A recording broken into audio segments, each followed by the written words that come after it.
We'll catch up with George Donikian and talk about his early Yes, books. looking forward to that. And just before we do leap into George, while we're just getting him ready there, those Choose Your Own Adventure books made me immediately think of the Asterix books and the Tintin books, which were immediately, the minute Millsy mentioned those, I had a sudden flashback to the library at Lilydale West Primary School. And as well as those, it was Asterix and Tintin. Yes, my children love them as well, along with Doctor Who, the Galaxy, the Space Riders Galaxy, what is it? I'm not sure what those ones are. The Hitchhiker's Ride. Oh, Hitchhiker's Guide to the Galaxy. Yeah. Yes, for me that was year 7. Mark Hoy introduced me to those, and they remain, from my teenage years, my favourite books of all time. 5.5 to 10.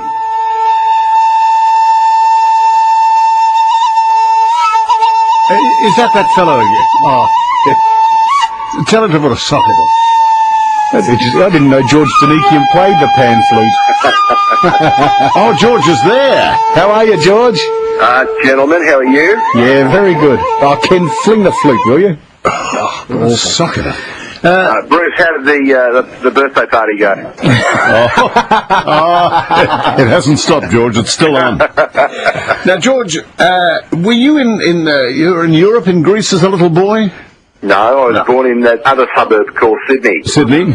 What was your reading matter when you were a very tiny little fella?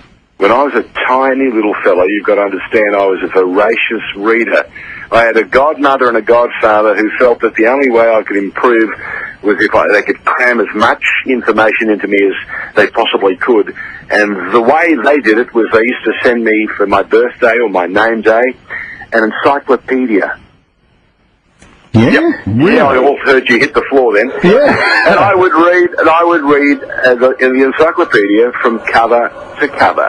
And each year I would get a brand new one. Or I'd get, if I was really good, I'd get 2 a year, and I would read them from cover to cover. Isn't that amazing? Absolutely. Were there any children's stories you were attracted to? As I got older, I think I fell in love with Herman Melville's Moby Dick.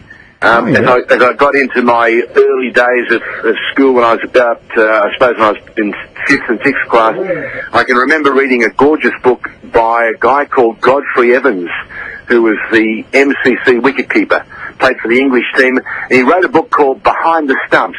And I always wanted to be the next wicketkeeper for Australia.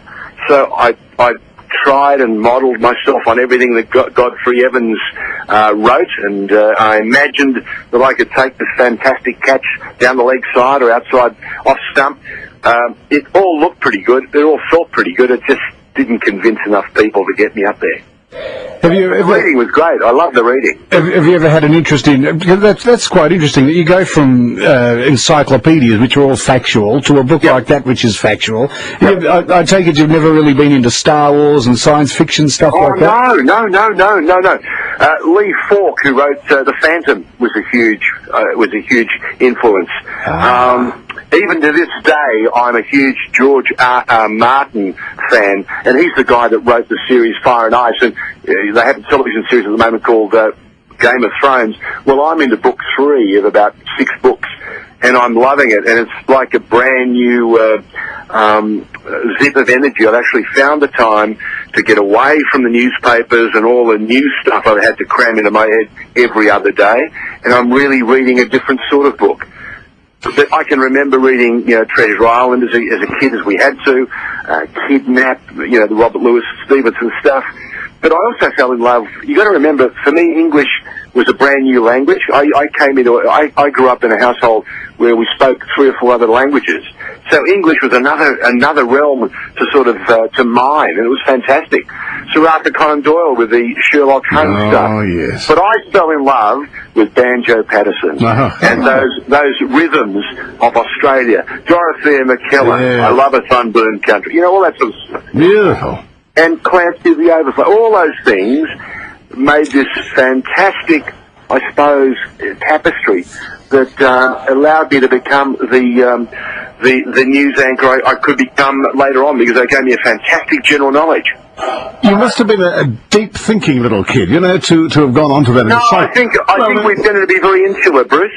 We couldn't mix early on because of the language problems, and it took a while before we could immerse ourselves in sport, which I think is one of the most wonderful ways of allowing yourself to be accepted. That's why sport for me still holds a great... You saw, Bruce, in your early days, what sport did for the multicultural communities of Australia, and especially Melbourne. Yes. Oh, yes. It still does. Growing up in Fitzroy didn't know there was a problem with being Greek or Italian or Chinese or whatever, because they were their next door neighbour. That's right.